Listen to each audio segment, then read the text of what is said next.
আসসালামু আলাইকুম রহমতুল্লাহ। প্রিয় শিক্ষার্থী বন্ধুরা, ইজি অ্যাকাউন্টিং এর আজকের ক্লাসে তোমাদের স্বাগতম। আজকে আমরা বিবিএ অনার্স থার্ড ইয়ারের এবং এমবিএ প্রিলিমিনারির একটি কমন সাবজেক্ট ম্যানেজমেন্ট অ্যাকাউন্টিং নিয়ে আলোচনা করব। ম্যানেজমেন্ট অ্যাকাউন্টিং এর আজকে আমরা ফ্লেক্সিবল বাজেট নিয়ে আলোচনা করব। এই চ্যাপ্টারটি ম্যানেজমেন্ট অ্যাকাউন্টিং বইয়ের জন্য একটি খুবই গুরুত্বপূর্ণ চ্যাপ্টার এবং প্রত্যেকটা ডিপার্টমেন্টে এই সাবজেক্টটি পড়ানো হয়। আশা করি আমার এই ক্লাসটি দ্বারা তোমরা অবশ্যই উপকৃত হতে পারবা এবং আমার ক্লাসটি যদি তোমাদের ভালো লাগে তাহলে অবশ্যই আমাকে কমেন্ট বক্সে তোমরা জানাবা। তোমাদের মন্তব্যগুলো আমাকে পরবর্তী ক্লাস তৈরিতে উৎসাহিত করবে আশা করি। আজকের ক্লাসে আমরা মূলত এই ফ্লেক্সিবল বাজেটের বেসিক কনসেপ্ট এবং একটি এনইউতে আসা ম্যাথ আলোচনা করব বা সমাধান করে দেখাবো। আজকে আমরা যে ম্যাথটি সমাধান করব সেই ম্যাথটি ন্যাশনাল ইউনিভার্সিটিতে 2018 সালে ফাইন্যান্স ডিপার্টমেন্টে এবং 2018 সালে ম্যানেজমেন্ট ডিপার্টমেন্ট এবং কম্বাইন্ড অল ডিপার্টমেন্টে 2015 সালে আসছিল। তো আশা করি আমাদের ক্লাসটা দেখলে তোমরা উপকৃত হতে পারবা। তোমরা যারা আমার চ্যানেলটি আজকে নতুন দেখতেছো তারা অবশ্যই আমার চ্যানেলটি সাবস্ক্রাইব করবা এবং সাথে সাথে তোমাদের বন্ধুদেরকে আমাদের চ্যানেল সম্পর্কে অবগত করবা আশা করি। এবং আমাদের সাথে ফেসবুক পেজ ইজি অ্যাকাউন্টিং বাংলায় লাইক দিয়ে আমাদের সাথেই থাকবা এবং আমাদের নিত্য নতুন যে ক্লাসগুলো সেগুলো সম্পর্কে তোমরা আপডেট পেতে থাকবা। তো চলো আমরা আমাদের ক্লাসটি শুরু করি। আজকে আমাদের আলোচ্য বিষয় হচ্ছে ফ্লেক্সিবল বাজেট। তো ফ্লেক্সিবল বাজেট কি আমরা একটু দেখে আসি। ফ্লেক্সিবল বাজেটের সংজ্ঞায় বলা আছে, flexible budget is a budget that adjust or flexes with the changes in volume or activity. অর্থাৎ উৎপাদনের পরিমাণের উপর ভিত্তি করে যে বাজেটটাকে পরিবর্তন করা যায় বা একটা উৎপাদন লেভেল থেকে আরেকটা উৎপাদন লেভেলে অ্যাডজাস্ট করা যায় সেটাকে বলা হয় ফ্লেক্সিবল বাজেট। যেমন আমি যদি তোমাদেরকে একটা উদাহরণ দিই, ধরো আমরা এখানে একটা উৎপাদন দেখতে পাচ্ছি, 12টি পণ্য উৎপাদন করা হয়েছে। 12টি পণ্য উৎপাদনের জন্য ব্যয় হয়েছে 1000 টাকা। এখন কেউ যদি আমাকে প্রশ্ন করে যে 24টা পণ্য উৎপাদন করতে কত টাকা ব্যয় হবে বা এখানে 30টা পণ্য উৎপাদন করতে কত টাকা ব্যয় হবে, এই যে পণ্যগুলোর যে লেভেল, এই যে 24টা পণ্য উৎপাদন করতে কত টাকা ব্যয় হবে, 30টা পণ্য উৎপাদন করতে কত টাকা ব্যয় হবে, এই ব্যয়টা নির্ণয় করাই হচ্ছে মূলত ফ্লেক্সিবল বাজেট। অর্থাৎ আমাকে যদি 12টা পণ্যের উৎপাদন ব্যয়ের একটা লিস্ট দেওয়া হয়, সে উৎপাদন ব্যয় থেকে আমরা 24টা পণ্যের উৎপাদন ব্যয়, 30টা পণ্যের জন্য উৎপাদন ব্যয় বা একটা বাজেট যদি আমরা তৈরি করতে পারি সেটাকে বলা হবে ফ্লেক্সিবল বাজেট। কারণ একটা লেভেল থেকে এই বাজেটটাকে আমরা অন্য একটা লেভেলে অ্যাডজাস্ট করে দিচ্ছি। এই জন্য এখানে বলা হয়েছে flexible budget is a budget that adjust or flexes with a changes in volume of activity. অর্থাৎ ভলিউমটা পরিবর্তন হলে যে বাজেটটা পরিবর্তন করা যায় সেটাকে বলে মূলত ফ্লেক্সিবল বাজেট। আশা করি তোমরা বুঝতে পারছো। এবার আমি জানি তোমরা অনেকে মনে মনে ভাবতেছো, স্যার এটা তো একেবারে সহজ জিনিস যে আমরা 1000 টাকাকে যদি 12 ইউনিট দিয়ে ভাগ দিই আর 24 ইউনিট দিয়ে গুণ করি তাহলে তো এই টাকাটা আমরা পেয়ে যাব। এবং 1000 ইউনিটকে যদি আমরা 12 ইউনিট দিয়ে ভাগ দিই, 1000 টাকাকে 12 ইউনিট দিয়ে ভাগ আর 30 ইউনিট দিয়ে গুণ করলে তো আমরা এই টাকাটা পেয়ে যাব।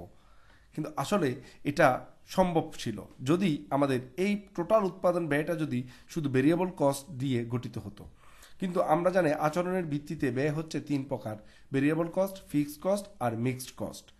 তো এই 3 প্রকারের ব্যয়ের আচরণ কিন্তু এক না। তো এই কারণে কিন্তু আমরা সরাসরি এখানে ঐকিক নিয়মে যদি আমরা কস্টটা বের করতে পারবো না, কারণ আমাদের আগে জানতে হবে যে আমাদের পণ্যের ব্যয়, যে উৎপাদন ব্যয়ের মধ্যে যে আইটেমগুলো আছে সেই আইটেমগুলো কোনটা কোন নেচারের ব্যয় সেটা আমাদের জানতে হবে।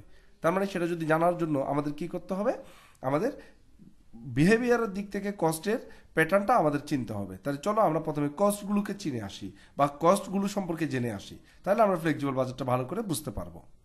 এখন সর্বপ্রথম আমরা এখানে classification of cost based on behaviour উপর ভিত্তি করে ব্যয়ের শ্রেণী বিভাগটা আলোচনা করব। তো প্রথম ব্যয়টা হচ্ছে ভেরিয়েবল কস্ট। ভেরিয়েবল কস্টের সংজ্ঞাটা কি? ভেরিয়েবল কস্ট বলা হয় variable cost trend to vary directly and proportionately with the volume of output. একটা উৎপাদনের উপর ভিত্তি করে বা উৎপাদনের পরিমাণের উপর ভিত্তি করে যে খরচটা আনুপাতিক হারে বৃদ্ধি পায় বা হ্রাস পায় সেটাকে বলা হয় ভেরিয়েবল কস্ট। যেমন ধরো আমি যদি তোমাদেরকে বলি 5 জন মানুষ যদি চা খাইতে 50 টাকা লাগে আর 10 জন মানুষ চা খেতে কত লাগবে, তো তোমরা বলো 5 জনে 50 টাকা, তো 10 জনে কত লাগবে, 10 জনে 100 টাকা লাগবে। বা 8 জন মানুষ চা খেতে কত লাগবে, 8 জনে 80 টাকা লাগবে। এই যে বাড়তেছে, দেখো খরচটা যে বেরি করতেছে কিভাবে, আনুপাতিক হারে, অর্থাৎ প্রতি জনে 10 টাকা করে, এটাকে বলা হয় ভেরিয়েবল কস্ট। অর্থাৎ আনুপাতিক হারে বাড়লেই বুঝতে হবে এটা ভেরিয়েবল কস্ট, আর যদি আনুপাতিক হারে না বাড়ে তাহলে এটা ভেরিয়েবল কস্ট হবে না। এই ভেরিয়েবল কস্টের একটা সিম্বল আছে বা চেনার উপায় আছে, সেটা হচ্ছে পার ইউনিট কস্ট, একক প্রতি ব্যয় যে কোনো লেভেলে একই থাকবে। যেমন 5 জন মানুষ যদি চা খেতে 50 টাকা লাগে, তাহলে একজন মানুষের কত? 10 টাকা। আবার 8 জন মানুষের যদি 80 টাকা লাগে, একজন মানুষের জন্য কত লাগে? 10 টাকা। তাহলে দেখো যে কোনো লেভেল দিয়ে তুমি যখন ভাগ করবা, প্রতি ইউনিটের ব্যয়টা কিন্তু একই থাকবে। তাহলে বুঝতে হবে এটা কি কস্ট? Variable cost. আমরা এখান থেকে আরেকটা মেসেজ পাই, সেটা হচ্ছে ভেরিয়েবল কস্ট আনুপাতিক হারে বাড়ে। তার মানে আমাদের যে কোনো লেভেলের ভেরিয়েবল কস্টটাকে কনভার্ট করা খুব সহজ একটা লেভেল থেকে আরেকটা লেভেলে। কারণ এটা যেহেতু আনুপাতিক হারে বাড়ে, তাহলে এটা যেই লেভেল আছে সেই লেভেল দিয়ে আমরা ভাগ দিব, আর যে লেভেলে নিব সেই লেভেল দিয়ে আমরা গুণ করব। যেমন আমাদের এখানে চায়ের দাম যদি ভেরিয়েবল কস্ট হয়, তো 5 জনে 50 টাকা লাগে, তাহলে 12 জনে কত লাগবে? তাহলে 5 জনে 50 টাকা লাগে, 50কে 5 দিয়ে ভাগ 12 দিয়ে গুণ করলে দেখা গেল চলে আসলো, কারণ এটা ভেরিয়েবল কস্ট। তাহলে আশা করি ভেরিয়েবল কস্টটা তোমরা বুঝতে পারছো। এরপর হচ্ছে ফিক্সড কস্ট। ফিক্সড কস্টের ক্ষেত্রে বলা আছে, a fixed cost is a cost that does not change with the increase or decrease of quantity of output. পণ্যের পরিমাণ যদি বাড়ে বা কমে, উৎপাদনের পরিমাণ যদি বাড়ে বা কমে, তাহলে যে খরচটা চেঞ্জ হয় না সেটা হচ্ছে ফিক্সড কস্ট। অর্থাৎ তোমার 5000 ইউনিটের জন্য যে খরচটা হবে, 10,000 ইউনিটের জন্য সেম খরচটাই থাকবে। এটা হচ্ছে ফিক্সড কস্ট। এটার ধরন হচ্ছে, এটাদের টোটাল কস্ট এখানে পার ইউনিটটা কি থাকে? সেম থাকে। আর এখানে টোটাল কস্টটা সেম থাকবে যে কোনো লেভেলে। এটা হচ্ছে ফিক্সড কস্ট, বুঝতে হবে। তার মানে এখন আর কি আছে? আরেকটা আছে মিক্সড কস্ট। মিক্সড কস্টের সংজ্ঞা কি?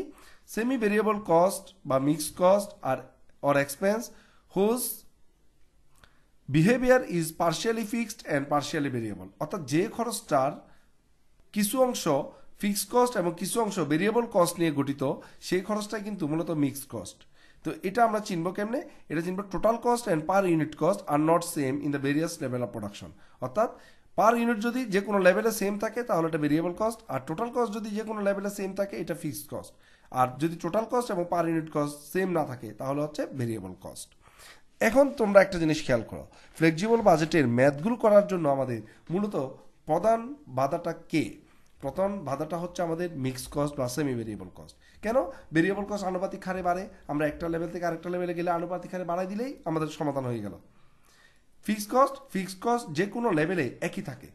তো আমরা প্রথম যে উৎপাদন লেভেলটা নিব সেখানে যা থাকবে, দ্বিতীয় উৎপাদন লেভেলও তা থাকবে। তার মানে আমরা এটা কনভার্ট করা কোনো ব্যাপার না, সব সহজ, একই রকম টাকা লিখে দিব। কিন্তু সমস্যাটা হচ্ছে মিক্সড কস্টও আনুপাতিক হারে বাড়েও না, আবার সব লেভেলে একই থাকে না। তাহলে তো এটাকে নিয়ে বিপদ। এটাকে আমরা কিভাবে কনভার্ট করব? এই মিক্সড কস্টটাকে কনভার্ট করতে গেলে তোমাকে সর্বপ্রথম আগে যে কাজটা করতে হবে, মিক্সড কস্টটাকে সেগ্রিগেশন করতে হবে, ভেঙে ফেলতে হবে। মিক্সড কস্টটাকে ভেঙলে আমরা এখানে দুইটা উপাদান পাবো, একটা হচ্ছে ভেরিয়েবল কস্টের উপাদান, একটা হচ্ছে ফিক্সড কস্টের উপাদান। তাহলে তোমরা যদি ফ্লেক্সিবল বাজেটে ম্যাথ করার সময় এই মিক্সড কস্টটাকে ভাঙার নিয়মটা বুঝতে পারো, তাহলে তোমাদের জন্য ফ্লেক্সিবল বাজেট খুব সহজ এবং খুব ইজিলি তোমরা তৈরি করতে পারবা। তো আমরা আমাদের পরবর্তী ক্লাসগুলোতে আমরা সেমি ভেরিয়েবল কস্টের বিভিন্ন রূপ আলোচনা করব, বিভিন্ন রূপ কোন রূপে আসলে কিভাবে এটাকে সেগ্রিগেশন করতে হয় সেটা আমরা তোমাদেরকে দেখাবো ইনশাআল্লাহ। তো চলো আজকে আমরা এবার একটা ম্যাথ সমাধান করে আসি। আজকে আমরা যে ম্যাথটা সমাধান করব সেই ম্যাথটা এখানে দেখতে পাচ্ছ তোমরা। The expenses budget for 10,000 units, 10,000 ইউনিটের একটা বাজেট, খরচের বাজেট দেওয়া আছে। Of A product in a factory is follows. এখানে 10,000 একটা ফ্যাক্টরির একটা পণ্যের 10,000 ইউনিটের উৎপাদন বাজেট দেওয়া আছে। র ম্যাটেরিয়ালস 100, লেবার 30 টাকা, ভেরিয়েবল ওভারহেড 30 টাকা, ফিক্সড ওভারহেড 10 টাকা, ভেরিয়েবল এক্সপেন্স ডিরেক্ট 10 টাকা, সেলিং এক্সপেন্স 25 টাকা, ডিস্ট্রিবিউশন এক্সপেন্স 15 টাকা, অ্যাডমিনিস্ট্রেটিভ এক্সপেন্স 60,000 টাকা বা 6 টাকা, পার ইউনিট 6 টাকা, টোটাল 60,000 টাকা। এখানে আমরা সেলিং এক্সপেন্স এবং ডিস্ট্রিবিউশন এক্সপেন্সের কিছু দেখতে পাচ্ছি 10% ফিক্সড, এখানে 20% ফিক্সড, এভাবে দেওয়া আছে।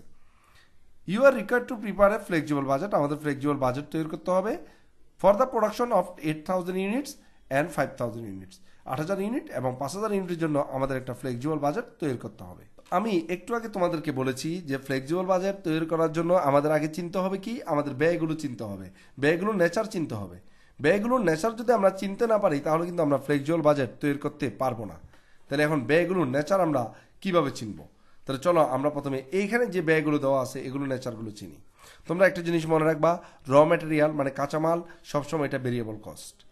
কারণ একটা পণ্য বানাতে যে পরিমাণ কাঁচামাল দরকার, দুইটা পণ্য বানাতে তার ডাবল কাঁচামাল দরকার। তো এটা সবসময় কি হবে? ভেরিয়েবল কস্ট হবে। সাথে সাথে লেবার, এটাও সবসময় ভেরিয়েবল কস্ট হবে। ম্যাটেরিয়াল এবং লেবার মনে রাখবা, এগুলো মৃত্যুর আগ পর্যন্ত ভেরিয়েবল কস্ট হয়ে থাকে। এরপর আছে ভেরিয়েবল ওভারহেড। ভেরিয়েবল ওভারহেড ও তো নিজেই বলে দিছে ভেরিয়েবল, সো এটা ভেরিয়েবল কস্ট। ফিক্সড ওভারহেড এখানে বলে দিছে ফিক্সড ওভারহেড, তো এটা ফিক্সড। ভেরিয়েবল এক্সপেন্স ডিরেক্ট, যদি কোনো ভেরিয়েবল এক্সপেন্স থাকে বা ডিরেক্ট লেখা থাকে তাহলে বুঝতে হবে এটা ভেরিয়েবল কস্ট। তাহলে ভেরিয়েবল এক্সপেন্স এখানে ডিরেক্ট ভেরিয়েবল কস্ট দেওয়া আছে, এটা ভেরিয়েবল কস্ট। এরপর বলা আছে সেলিং এক্সপেন্স। সেলিং এক্সপেন্সের মধ্যে বলছে 10% ফিক্সড। তো যদি 10% ফিক্সড হয় আর বাকি 90% কি, বাকি 90% ভেরিয়েবল। তো সেলিং এক্সপেন্সের 10% ফিক্সড হলে 90% ভেরিয়েবল। তার মানে সেলিং এক্সপেন্স গঠিত হয়েছে ভেরিয়েবল এবং ফিক্সডের সমন্বয়ে। আর যে খরচটা ভেরিয়েবল এবং ফিক্সডের সমন্বয়ে গঠিত হয় সেটাকে আমরা বলি মিক্সড কস্ট বা সেমি ভেরিয়েবল কস্ট। তাহলে সেলিং এক্সপেন্সটা একটা মিক্সড কস্ট বা সেমি ভেরিয়েবল কস্ট। তাহলে ডিস্ট্রিবিউশন এক্সপেন্স কি হবে স্যার, যেহেতু এটার মধ্যে 20% ফিক্সড আছে আর 80% তাহলে কি 80% ভেরিয়েবল, তাহলে ডিস্ট্রিবিউশন এক্সপেন্সও কি মিক্সড কস্ট, তাহলে আমরা বুঝলাম। এখন সমস্যা অ্যাডমিনিস্ট্রেটিভ এক্সপেন্সটা কি হবে। এখানে দেখো অ্যাডমিনিস্ট্রেটিভ এক্সপেন্সটার টোটাল অ্যামাউন্টটা দিয়ে দিছে। তা আমরা জানি টোটাল অ্যামাউন্ট যে লেভেল প্রত্যেকটা লেভেলে সমান থাকলে সেটা ফিক্সড কস্ট। এখানে পার ইউনিট বলছে 6 টাকা, তাহলে 6 টাকার সাথে যদি আমরা এই 10,000 ইউনিট গুণ করি তাহলে কত পাই, 60,000 টাকা। তার মানে এখানে পার ইউনিটের সাথে টোটাল যখন দেওয়া আছে তো বুঝতে হবে এটাও কিন্তু কি ফিক্সড কস্ট, কারণ এখানে 6 টাকা করে 10,000 ইউনিটের সাথে গুণ করলে কত আসে, 60,000 টাকা। যেহেতু অ্যামাউন্টটা বলে দিচ্ছে তাহলে বুঝতে হবে এটা কি ফিক্সড কস্ট, তাহলে এই অ্যাডমিনিস্ট্রেটিভ এক্সপেন্সও কি হবে ফিক্সড কস্ট। তো আমরা এখানে ভেরিয়েবল কস্ট পাইলাম, ফিক্সড কস্ট পাইলাম, মিক্সড কস্ট পাইলাম। ফ্লেক্সিবল বাজেট তৈরি করার জন্য আমাকে ভেরিয়েবল কস্ট এবং ফিক্সড কস্ট কোনো বাধাই সৃষ্টি করবে না, এগুলো খুব সহজে আমরা কনভার্ট করতে পারবো। বাট ঝামেলাটা কোথায়, মিক্সড কস্টকে। তো মিক্সড কস্ট কি, মিক্সড কস্ট হচ্ছে সেলিং এক্সপেন্স এবং ডিস্ট্রিবিউশন এক্সপেন্স। তাহলে এই দুটাকে আমাদের আগে কি করতে হবে, সেগ্রিগেশন করে নিতে হবে, এই দুটাকে আমাকে ভেঙে ফেলতে হবে। তো চলো আমরা এখন এই মিক্সড কস্টগুলোকে অপারেশন করে আসি। আমি কোয়েশ্চেনটা এখানে রেখেছি, আমরা মূলত সেলিং এক্সপেন্স এবং ডিস্ট্রিবিউশন এক্সপেন্সকে এখন সেগ্রিগেশন করব। কিভাবে সেগ্রিগেশন করি খুব সহজ, দেখে নাও একটু। আমাদের নিশ্চয়ই মনে আছে এই বাজেটটা কত ইউনিটের জন্য, 10,000 ইউনিটের জন্য কোয়েশ্চেনে লেখা ছিল। এই 10,000 ইউনিটকে তোমরা ভুলবে না, এই 10,000 ইউনিটকে আমরা এখানে মনে রাখবো। এবার আমরা এখানে পড়লাম segregation of semi variable cost. প্রথমে আমরা একটাকে ধরে আনি, কারণ দুজনকে তার একসাথে অপারেশন করা যাবে না। প্রথমে আমরা সেলিং এক্সপেন্সকে অপারেশন করি। তো সেলিং এক্সপেন্স কত টাকা, সেলিং এক্সপেন্স হচ্ছে 25 টাকা। সেলিং এক্সপেন্সের 25 টাকার মধ্যে 10% ফিক্সড, তাহলে আমরা এটাকে প্রথমে ফিক্সড পর্শন, ফিক্সড অংশটা বের করে নিই। 25 টাকাকে 10% করলে 2.5 টাকা করে ফিক্সড পর্শন চলে আসলো। তো একটা জিনিস মনে রাখবা, ফিক্সড কস্ট কিন্তু কখনো পার ইউনিট হবে না, ফিক্সড কস্ট হবে কি টোটাল। তাহলে এখন ফিক্সড কস্টগুলোকে আমরা টোটালে কনভার্ট করতে হবে। ফিক্সড কস্টগুলোকে টোটালে কনভার্ট করতে গেলে প্রেজেন্ট যে লেভেলের ইউনিটটা আছে, এই যে প্রেজেন্ট যে আমাদের 10,000 ইউনিটস দেওয়া আছে, এই 10,000 ইউনিটসের সাথে গুণ করতে হবে। তাহলে এই 2.5কে ফিক্সড পর্শন, ফিক্সডের অংশটাকে যদি আমরা 10,000 ইউনিটের সাথে গুণ করে দেই তাহলে আসে 25,000 টাকা। তার মানে আমাদের ফিক্সড সেলিং এক্সপেন্স হচ্ছে 25,000 টাকা। আর ভেরিয়েবলটাকে কি করতে হয়, ভেরিয়েবলটাকে পার ইউনিটে রাখতে হয়। এখন আমরা ভেরিয়েবল পর্শন, তো 25 টাকার মধ্যে যদি আমরা একটু দেখাই, 25 টাকার মধ্যে যদি 2.5 টাকা চলে যায় কোথায়, ফিক্সডে, তাহলে আর কত থাকে, 25 থেকে 2.5 টাকা যদি আমরা বাদ দিই তাহলে আমরা পেয়ে যাব 22.5 টাকা হচ্ছে ভেরিয়েবলের অংশ। তার মানে সেলিং এক্সপেন্সের মধ্যে 25,000 টাকা হচ্ছে ফিক্সড কস্ট, আর প্রতি ইউনিটে 22.5 টাকা করে হচ্ছে পার ইউনিট। তোমরা সবসময় মনে রাখবা ভেরিয়েবল কস্টটাকে পার ইউনিটে রাখবা, আর সেলিং ফিক্সড অংশটাকে টোটালে কনভার্ট করবা। আর টোটালে কনভার্ট করার জন্য তোমাদের গুণ করতে হবে প্রেজেন্ট লেভেল, যে লেভেলের বাজেটটা দেওয়া আছে সেই লেভেলের ইউনিট দিয়ে, এটা মনে রাখবা। এবার আমরা সেলিং এক্সপেন্সকে অপারেশন শেষ, আমরা পেয়ে গেলাম সেলিং এক্সপেন্সের ফিক্সড পর্শন, সেলিং এক্সপেন্সের ভেরিয়েবল পর্শন। এবার আমরা যে কাজটা করব, ডিস্ট্রিবিউশন এক্সপেন্সকে অপারেশনে যাই। তাহলে ডিস্ট্রিবিউশন এক্সপেন্স আছে কত, 15 টাকা। এর মধ্যে ফিক্সড পর্শন কত, ফিক্সড পর্শন হচ্ছে 20%। তাহলে আমরা এবার এখানে ফিক্সড পর্শনটা বের করে নিলাম, 15 টাকার 20% কত হয়, 3 টাকা। এবার আমরা এটাকে টোটাল ডিস্ট্রিবিউশন এক্সপেন্সটা বের করব, 10,000 ইউনিটের সাথে গুণ করে 3 টাকাকে গুণ করে দিলে কত আসলো, 30,000 টাকা। তাহলে ফিক্সড ডিস্ট্রিবিউশন এক্সপেন্স হচ্ছে 30,000 টাকা। তাহলে ভেরিয়েবল কত, তো 15 টাকার মধ্যে 3 টাকা হচ্ছে ফিক্সড, আর ভেরিয়েবলের অংশ কত, ভেরিয়েবলের অংশ হচ্ছে 12 টাকা। তাহলে এখানেও আমরা পেয়ে গেলাম ডিস্ট্রিবিউশন এক্সপেন্সের ফিক্সড অংশ হচ্ছে 30,000 টাকা আর ভেরিয়েবল অংশ হচ্ছে 12 টাকা। আমাদের ক্যালকুলেশন শেষ, আমরা সবগুলো খরচকে এখন ফিক্সড আর ভেরিয়েবলে ডিফাইন করে ফেলেছি। এবার আমরা চলে যাব সরাসরি আমাদের বাজেটে। তো আমরা প্রথমে বাজেটটার জন্য একটা ছক কাটলাম, ফ্লেক্সিবল বাজেট। এই বাজেটের একটা ছক কেটে নিলাম, নিচে আমি কোয়েশ্চেনটা একটু রেখেছি। তো এই কোয়েশ্চেনটা যেহেতু আমাদের একটু হেল্প করবে তাই আমি কোয়েশ্চেনটা নিচে রেখে দিয়েছি। তো আমরা একটা ছক কাটলাম, এখানে 10,000 ইউনিট এবং আমাদের যে কোয়েশ্চেনে বাজেট করতে বলছিল 8,000 ইউনিট এবং 5,000 ইউনিট। এই 8,000, 5,000 এবং বর্তমান 10,000 এই তিনটা লেভেলের জন্য আমি একটা ছক কাটলাম। তাহলে এখন আমরা যে কাজটা করব সেটা হচ্ছে প্রথমে ফ্লেক্সিবল বাজারে ছক কাটলাম 10,000, 8,000 এবং 5,000 ইউনিটের। এখন আমরা প্রথমে লিখবো এখানে ভেরিয়েবল কস্টগুলো, যত ভেরিয়েবল কস্ট আছে সব আমরা এক ক্যাটাগরিতে লিখবো। প্রথম ভেরিয়েবল কস্ট কি আছে? র ম্যাটেরিয়ালস। তো আমরা প্রথমে এখানে র ম্যাটেরিয়ালটা লিখে নিলাম। র ম্যাটেরিয়ালের রেট কত? 100 টাকা। তাহলে র ম্যাটেরিয়ালের রেটটা 100 টাকা। তো যেহেতু র ম্যাটেরিয়াল ভেরিয়েবল কস্ট প্রতি ইউনিটে 100 টাকা, তার মানে এখানে তার যার ইউনিটের সাথে গুণ করলে তার র ম্যাটেরিয়ালের টাকাটা চলে আসবে। যেমন 100 গুণ 10,000, তাহলে আমরা কত পাই? 10 লাখ টাকা। আবার 100-র সাথে যদি আমরা 8,000 গুণ করি তাহলে 8,000 ইউনিটের র ম্যাটেরিয়ালের টাকা চলে আসবে।